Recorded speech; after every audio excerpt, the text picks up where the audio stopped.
नमस्कार, स्वागत है आपका। मैं हूं आपके साथ सुमित झा। कोरोना वायरस को लेकर लॉकडाउन के बीच दर्शकों का भरोसा और विश्वास नेटवर्क 18 पर बना हुआ है।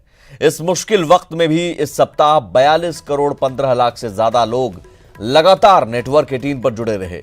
नेटवर्क 18 भी हर घंटे अपने कोरोना बुलेटिन के जरिए अपने दर्शकों तक सही और सटीक जानकारी पहुंचाने में जुटा है और हर अपडेट सबसे पहले दर्शकों तक पहुंचा रहा है। इसके लिए 20 चैनल्स के 1200 से ज्यादा पत्रकार लगातार काम कर रहे हैं।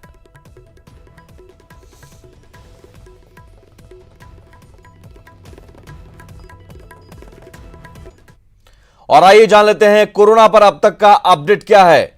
भारत में कोरोना के कुल 2547 मामले सामने आ चुके हैं। 2547 अब तक सामने आए हैं केस, जबकि 163 मरीज स्वस्थ हुए हैं और अब तक 62 मरीजों की मौत हुई है। बिहार में कोरोना के कुल 30 पॉजिटिव मरीज हैं और जबकि मुंगेर के एक मरीज की मौत हुई है। मौत का आंकड़ा 1 है, जबकि 3 लोग अस्पताल से ठीक होकर गए हैं। वहीं झारखंड की बात करें तो झारखंड में कोरोना के अब तक 2 पॉजिटिव केस हैं। हजारीबाग का रहने वाला है कोरोना का दूसरा मरीज। झारखंड में कोरोना से किसी की मौत नहीं हुई है।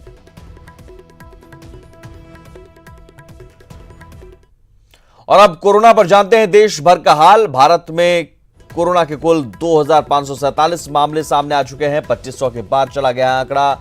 अब तक कोरोना के 163 मरीज स्वस्थ होकर भी लौटे हैं। वहीं देश में मौत का आंकड़ा भी लगातार बढ़ता जा रहा है। मरीजों की मौत का आंकड़ा 62 पहुंच गया है। 24 घंटे में कोरोना के 478 नए मामले सामने आए हैं। वहीं राजधानी में कोरोना से 5 की मौत हुई है। राजधानी दिल्ली में 24 घंटों में 5 की मौत हुई है। महाराष्ट्र में एक दिन में 67 नए केस सामने आए हैं। वहीं महाराष्ट्र में तबलीगी जमात के 11 सदस्य मस्जिद क्वारंटाइन से भागे हैं। मुंबई एयरपोर्ट पर तैनात सीआईएसएफ के 11 जवानों की कोरोना रिपोर्ट पॉजिटिव पाई गई है। कोरोना से जंग में राज्यों को केंद्र की मदद मिली है। 17,000 करोड़ का फंड जारी हुआ है। अमृतसर में कोरोना के डर से पति पत्नी ने आत्महत्या कर ली है। और अब बिहार का कोरोना अपडेट। बिहार में कोरोना पॉजिटिव मरीजों की संख्या 30 हो गई है। आईजीआईएमएस में एक और पॉजिटिव मरीज की पुष्टि हो गई है, जिसके बाद संख्या 30 बढ़कर हो गई। बहरीन से आया था सिवान का रहने वाला मरीज। सिवान में कोरोना के 6 पॉजिटिव मरीज अब कुल हो चुके हैं। वहीं मुंगेर में कोरोना के 7 पॉजिटिव मरीज सामने आ चुके हैं। वहीं बिहार में 26,000 मजदूर क्वारंटाइन पर हैं। जाहिर है उनके खाने पीने के लिए व्यवस्था कर रही सरकार। मजदूरों के खाते में सरकार 1,000 रुपए भेजेगी। किशनगंज में क्वारंटाइन किए 13 मौलानाओं की रिपोर्ट आज आएगी। बेगूसराय में तबलीगी जमात में शामिल 7 लोग हिरासत में लिए गए हैं। वहीं बिहार सरकार के कर्मचारियों को समय पर पूरा वेतन मिलेगा, ये डिप्टी सीएम ने भरोसा दिलाया है। कर्मियों से सीएम फंड में दान की भी अपील की गई है। दुनिया भर का हाल कोरोना पर जानते हैं। दुनिया भर में अब तक 10,81,952 लोग कोरोना से संक्रमित हो गए हैं, जबकि दुनिया भर में 58,149 लोगों ने कोरोना से जान गंवाई है। यूरोप में कोरोना वायरस से 40,000 से अधिक मौत हो चुकी है। इनमें इटली में अब तक कोरोना से 14,681 मौत हुई है। वहीं स्पेन में कोरोना से 10,935 मौत हो चुकी है, जबकि फ्रांस में 5,387 कोरोना मरीजों ने जान गंवाई है। अमेरिका में वायरस के संक्रमण के 2,34,462 मामले सामने आ चुके हैं। अमेरिका में अब तक 5,000 से अधिक लोगों की मौत हो चुकी है। वहीं सऊदी अरब ने मक्का मदीना में 24 घंटे का कर्फ्यू लगा दिया है। सिंगापुर भी कोरोना वायरस से सहम गया है। 1 महीने के लॉकडाउन का यहां ऐलान किया गया है। बड़ी खबर बेगूसराय से है, जहां तबलीगी जमात से जुड़े 8 लोगों को हिरासत में लेकर उन्हें सदर अस्पताल के आइसोलेशन वार्ड में भर्ती कराया गया है। हालांकि अभी तक हिरासत में लिए गए किसी भी व्यक्ति में कोरोना वायरस की पुष्टि नहीं हुई है, लेकिन एहतियातन जिला प्रशासन किसी भी तरह की चूक करने की स्थिति में नहीं है। पकड़े गए लोग अपने आप को तबलीगी जमात में शामिल होने की बात से इनकार कर रहे हैं, लेकिन प्रशासन को दिए गए ब्यौरे में इन व्यक्तियों के नामों का जिक्र है।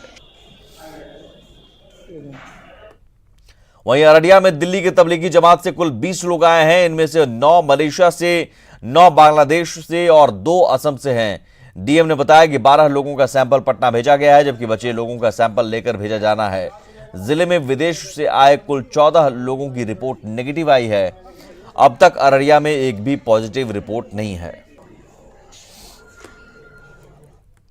दिल्ली से जो जमात के लिए अररिया जिला में करीब 20 लोग आए हैं, उसमें 9 लोग मलेशिया के हैं और 9 लोग बांग्लादेश के हैं और 2 असम के हैं। इसमें से 12 लोगों का हम लोगों ने सैंपल कल कलेक्ट कर लिया है। बाकी 8 लोगों का आज हम लोग सैंपल कलेक्ट करके पटना भेज देंगे। जो 12 लोगों का सैंपल कलेक्ट किया गया है उसका अभी तक जांच का रिपोर्ट नहीं आया। वहीं समस्तीपुर के पटोरी अनुमंडल अस्पताल के एएनएम क्वारंटाइन वार्ड में भर्ती मरीज की मौत हो गई। मामले की सूचना मिलते ही जिला प्रशासन में हड़कंप मच गया, जिसके बाद जिले से स्वास्थ्य विभाग की एक टीम को जांच के लिए भेजा गया है। 28 मार्च से मृतक आइसोलेशन वार्ड में भर्ती था। मृतक को 3 महीने से खांसी और हल्का बुखार था। शुक्रवार को उसकी मौत हो गई। फिलहाल शव को परिजनों को नहीं दिया गया है। सैंपल जांच के बाद ही शव परिजनों को सौंपा जाएगा। एहतियात के तौर पर परिजनों को आइसोलेशन सेंटर में भेज दिया गया है। जो मरीज की मौत हुई है, जिसको हम लोग समस्तीपुर अभी भेजे हैं जी, वो 28 तारीख को शाम 7 बजे से यहाँ एएनएम आइसोलेशन सेंटर में भर्ती था और उसको खांसी थी 3 महीने से और हल्का बुखार उसको था, इसीलिए उसको भर्ती किया गया था और उसका यहाँ मुकम्मल इलाज चल रहा था। सवेरे से उसकी तबीयत खराब हो गई और 11 बजे उसका देहांत हो गया। बॉडी हम लोग यहाँ ले आए, उनके परिजनों को नहीं दिए। उनका कोरोना के लिए सैंपल ले लिया जा रहा है, तो उनका जांच हो जाएगा तभी उनको परिजनों को देंगे। और एहतियात के रूप में परिजनों को भी हम लोग आइसोलेशन सेंटर में रख दिया, लेकिन जो लक्षण बताया वो कोरोना का नहीं लग रहा है, टीबी के पेशेंट लग रहा है। लॉकडाउन के बीच गरीबों की मदद के लिए पटना सिटी में कई जगहों पर फूड पैकेट वितरण केंद्र बनाया गया है, जहां जरूरतमंदों के बीच भोजन सामग्री का वितरण हो रहा है। इन केंद्रों पर लॉकडाउन के नियमों की धज्जियां भी उड़ रही हैं। देखिए नजारा पटना सिटी के गुलजार बाग स्थित राजकीय कन्या उच्च विद्यालय स्थित फूड पैकेट वितरण केंद्र का है, जहां लोग राहत सामग्री लेने को लेकर सैकड़ों की संख्या में आपाधापी करते नजर आए। लोगों ने पैकेट हासिल करने के लिए सोशल डिस्टेंसिंग के नियमों को ताक पर रख दिया।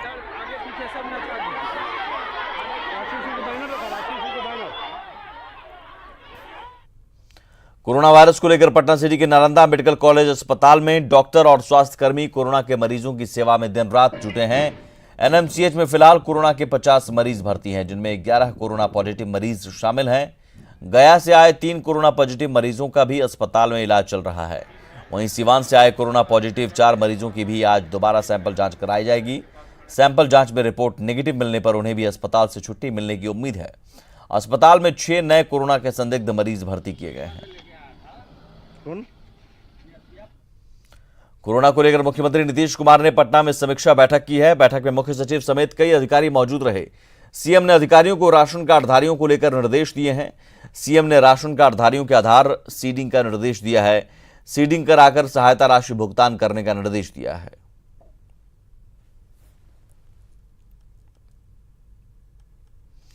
कोरोना को लेकर आपदा विभाग के प्रधान सचिव प्रत्यय अमृत का बयान सामने आया है। प्रधान सचिव ने कहा कि बिहार में 3,200 से ज्यादा स्कूलों में 26,000 मजदूरों को क्वारंटाइन पर रखा गया है। बिहार के मजदूरों के लिए आपदा विभाग ने वेब लिंक भी जारी किया है। आपदा.bih.nic.in पर मजदूर अब अपना रजिस्ट्रेशन करा रहे हैं। रजिस्ट्रेशन किए गए मजदूरों के अकाउंट में सरकार 1,000 रुपए देगी।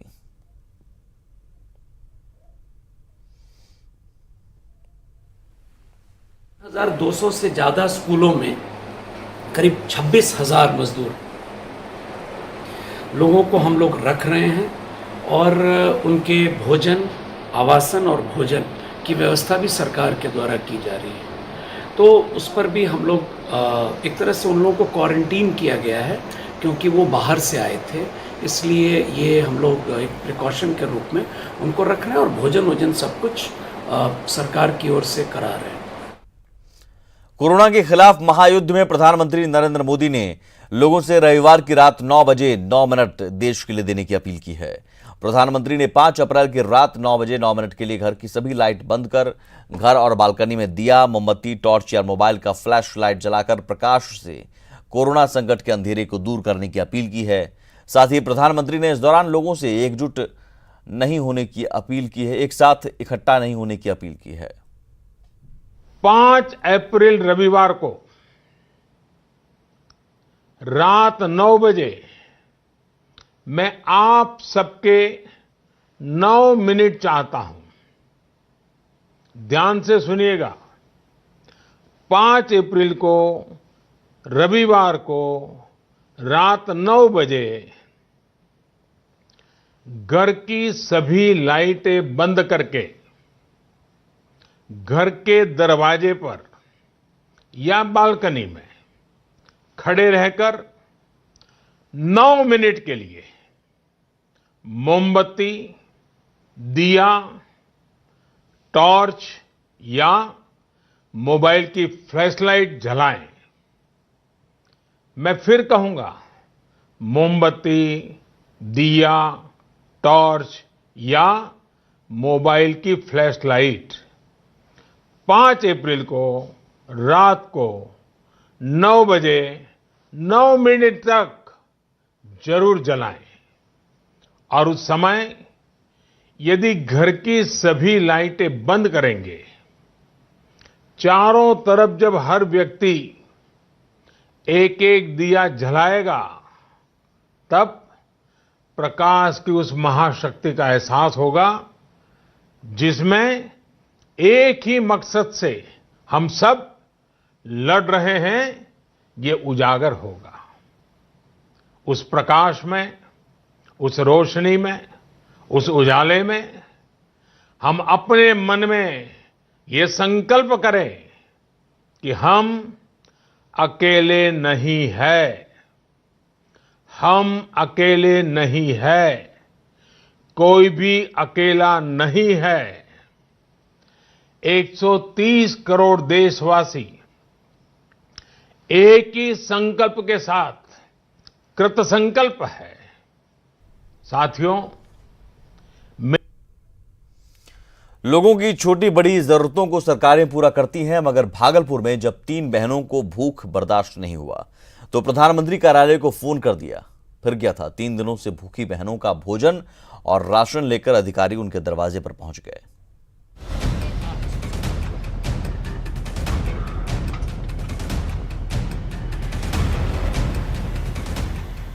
एक घर, 3 लड़कियां और 3 दिन से भूखी। भागलपुर के खंजरपुर इलाके की तस्वीर है। जगदीशपुर ब्लॉक के सीईओ सोनू भगत गाड़ी से खुद इन लड़कियों को खाना खिलाने पहुंचे, साथ में नए कपड़े भी लाए हैं। अपने हाथों से चावल दाल सब्जी परोस रहे हैं।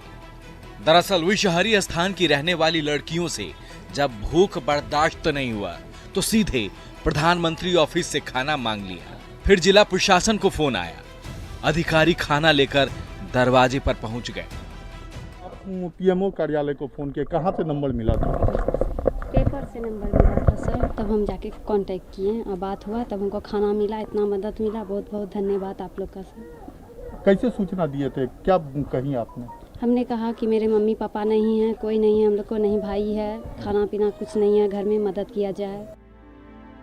लॉकडाउन की वजह से जब इन 3 बहनों को खाने के लिए कोई उपाय नहीं सूझा तो सीधे प्रधानमंत्री ऑफिस को फोन लगा दिया। इन्होंने अखबार से प्रधानमंत्री ऑफिस का नंबर नोट कर घर में रखा था।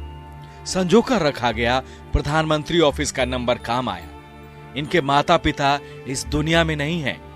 बड़ी बहन दाई का काम करती थी, जिससे इनका गुजर बसर होता था, मगर लॉकडाउन की वजह से परेशानी बढ़ गई।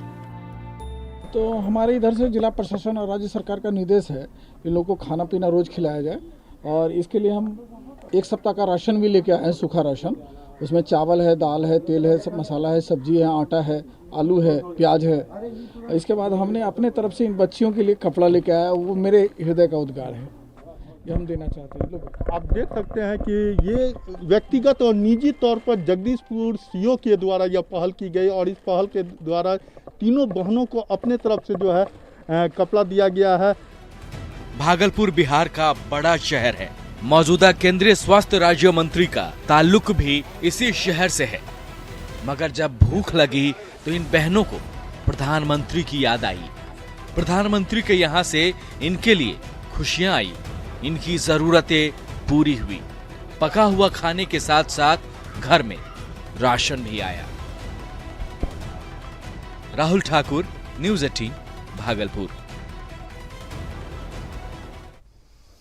कोरोना से जारी जंग में संसाधनों की कमी खत्म करने के लिए सरकार लगातार जुटी है। खासतौर पर डॉक्टर, पर्सनल प्रोटेक्टिव इक्विपमेंट यानी पीपीई किट की किल्लत से जूझ रहे हैं।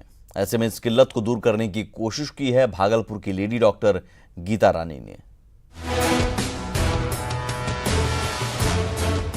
एक तरफ जहां देश कोरोना से जंग लड़ रहा है, वहीं इस जंग में डॉक्टरों की सुरक्षा के लिए पीपीई किट की कमी भी हो रही है। ऐसे में भागलपुर की डॉक्टर गीता रानी ने कार के कवर से पीपीई किट तैयार कर एक नई पहल की है। डॉक्टर गीता ने बाकायदा इसे पहनकर उन्होंने कोरोना के खिलाफ जंग में ड्यूटी भी की। काफ़ी देर से सोच रहे थे किस तरह का मटेरियल होना चाहिए। वो ऐसा मटेरियल होना चाहिए कि हाइड्रोफोबिक हो, हवा कम से कम पार हो, जिससे वायरस अंदर ना घुस सके। हम लोग निष्कर्ष पर आए कि इनफैक्ट ये सर का ही आइडिया था कि गाड़ी के कवर से बना सकते हैं। डॉक्टर गीता रानी ने अपने इस किट की जानकारी ईमेल के जरिए प्रधानमंत्री नरेंद्र मोदी और मुख्यमंत्री नीतीश कुमार को भी दी है। उन्होंने सोशल डिस्टेंसिंग के लिए लोगों से छाता के इस्तेमाल का भी सुझाव दिया है। छाता लगाने पर 3 फीट की दूरी खुद ही हो जाएगी। डॉक्टर गीता रानी के पति भी डॉक्टर हैं और उन्होंने भी अपनी पत्नी के इस काम में सहयोग किया। किट ओरिजिनल अवेलेबल नहीं हो जाता है तब तक ये अंतरिम व्यवस्था जो है प्रशासन के तरफ से, हॉस्पिटल के तरफ से किया जा सकता है। डॉक्टर दंपति की ओर से देशी तकनीक पर आधारित तैयार पीपीई किट की तारीफ स्वास्थ्य मंत्री डॉक्टर हर्षवर्धन ने भी की है। साथ ही सोशल डिस्टेंसिंग के लिए छाता के इस्तेमाल के आइडिया की भी तारीफ स्वास्थ्य मंत्री ने की है। आशीष रंजन, न्यूज़ 18 भागलपुर। कोरोना की दहशत और लॉकडाउन की परेशानी के बीच मधुबनी में हजारों भूखे और बेसहारा लोगों को कुछ युवाओं के प्रयास से 2 वक्त का खाना नसीब हो रहा है। देखिए रिपोर्ट।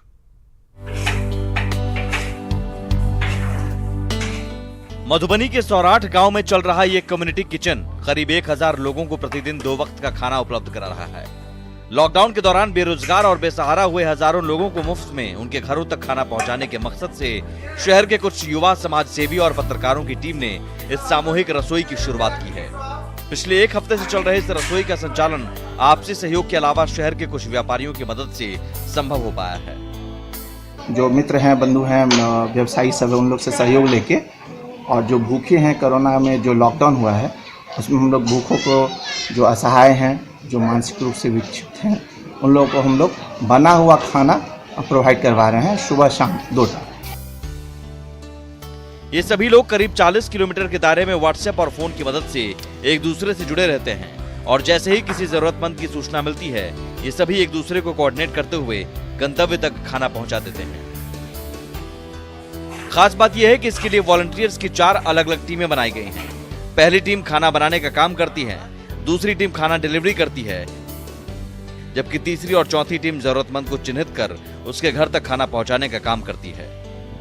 तो हम लोगों ने लगभग अभी 30 से 40 किलोमीटर का जो एरिया है वो कवर हमने किया है। इसमें जिला प्रशासन काफ़ी ज़्यादा सहयोग किया है, जो स्थानीय व्यापारी हैं, पत्रकार भी काफ़ी ज़्यादा हैं। सारे जो अभी हमारे रिसोर्सेस हैं वो अपने जो 100% एनर्जी है वो लगा करके जो है अभी काम को पूरा अंजाम तक पहुंचा रहे हैं। और लगभग हम लोग एक टाइम की यदि बात की जाए तो 700-750 आदमी को लगभग खाना हम लोग पहुंचा रहे हैं। जो भी आसपास के जो भी बिजनेसमैन हो और आम आदमी हो, सबसे हम लोग कुछ पैसा कलेक्ट करके और खाना के बना के और हम लोग हर जगह पहुंचा खाना दे रहे हैं।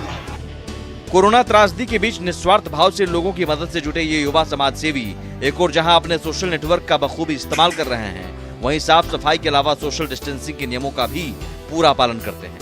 यही वजह है कि जिला प्रशासन के साथ ही आम लोग भी इन कर्मवीरों की सार्थक पहल की खूब सराहना कर रहे हैं। अमित रंजन, न्यूज़ 18 मधुबनी। कोरोना से लड़ाई में मास्क की अहम भूमिका है, लेकिन बाजार में मास्क की कमी है। जो मास्क मिल रहे हैं वो काफी महंगे हैं। ऐसे में लोगों को सस्ते मास्क उपलब्ध कराने का जिम्मा समस्तीपुर के वैनी खादी ग्राम उद्योग ने उठाया है। वैनी खादी ग्राम उद्योग खादी के कपड़ों का मास्क बना रहा है। यहाँ 30 रुपए में सूती मास्क मिल रहा है। खादी के बने मास्क स्किन फ्रेंडली माने जाते हैं और इसका कोई साइड इफेक्ट भी नहीं होता है। समस्तीपुर के वैनी खादी ग्राम उद्योग में बनाए जा रहे मास्क के कार्य का जायजा लिया हमारे संवाददाता मुकेश कुमार ने। कोरोना महामारी को लेकर के पूरे देश भर में लॉकडाउन किया गया है और ऐसे स्थिति में मास्क की काफी जरूरत पड़ती है। समस्तीपुर का खादी ग्राम उद्योग है जिसके द्वारा मास्क बनाने का काम शुरू किया गया है और ये मास्क यहाँ पे बनाए जाते। बाजार की स्थिति ये है कि मास्क मिल नहीं रहे, जिसके बाद बाजार की स्थिति को देखते हुए यहाँ पर मास्क बनाने का काम शुरू किया गया है। यहाँ पर ये लोग हैं जो उनके द्वारा शुरुआत किया गया है। राष्ट्र हित में खादी संस्था के द्वारा यह निर्णय हुआ है, आपस में निर्णय किए हैं हम लोग कि खादी कपड़ा का मास्क बना करके मार्केट में जिन लोगों को ज़रूरत है उनको उपलब्ध करा दें। चूँकि यह शुद्ध सूती है, खादी है, हैंडमेड है, इससे वायरस का फैलाव कम होगा और सस्ता भी होगा। 30 रुपया इसका दाम रखा गया है और अभी जो मास्क का अभाव है उसको देखते हुए हमने ये निर्णय लिया है। कोरोना जैसे महामारी से लोग लड़ रहे हैं, इस महामारी में भी गांधी का सोच और उनके विचार को स्थापित करने के उद्देश्य से यह मास्क बनाने का कार्य शुरू किया गया है। Mukesh Kumar, news 18 network, Samastipur. Corona की लड़ाई में एक बार फिर आरएसएस आ गया है। मोतिहारी में संघ गरीबों के लिए फूड पैकेज बना रहा है। गरीबों के दरवाजे पर खाद्य सामग्री पहुंचाया जा रहा है। संघ के कार्यकर्ताओं ने कोरोना के खिलाफ कमर कस ली है। मोतिहारी के बीजेपी एमएलसी बबलू गुप्ता ने पहले दिन 500 परिवारों के लिए खाद्य सामग्री दिया। उन्होंने यहाँ फूड पैकेट, राशन का पैकेट बनाने का काम किया है। इसमें आलू, प्याज, चावल, नमक, साबुन, तेल आदि सामग्रियों को हम लोग उस पैकेट में रख रहे हैं। राष्ट्रीय स्वयंसेवक संघ का पूरे देश भर में इस आपदा की घड़ी में सेवा कार्य चल रहे हैं। उसी कड़ी में हम लोगों ने समाज के ऐसे सभी व्यक्तियों से, जो संपन्न व्यक्ति हैं या सभी संगठनों से हम लोगों ने आह्वान किया कि आगे आकर के, क्योंकि संघ कोई सरकार से अनुदान लेने वाली संस्था नहीं है, समाज के द्वारा दिया गया को ही संघ जरूरतमंद व्यक्तियों तक पहुंचाने का काम करती है। और चलिए इसी के साथ इस बुलेटिन में इतना ही। आप घर पर रहिए, सुरक्षित रहिए। नमस्कार।